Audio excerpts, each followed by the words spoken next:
Passar la nit dalt d'un arbre, enmig del bosc, dins una cabana de fusta, sense llum, aigua ni telèfon. Aquesta és la nova opció turística que ofereix Sant Hilari Sacalm a la Selva.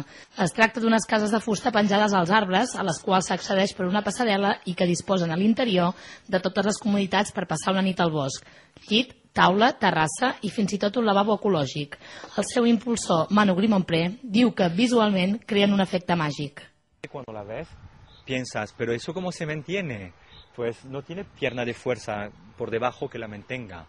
Visualmente es como mágico. La magia la tiene el árbol en realidad.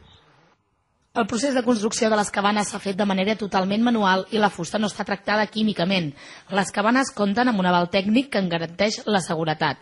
L'objectiu dels impulsors, acostar la gent al bosc i que aprofitin l'entorn de les guilleries per fer excursions a peu o en bicicleta.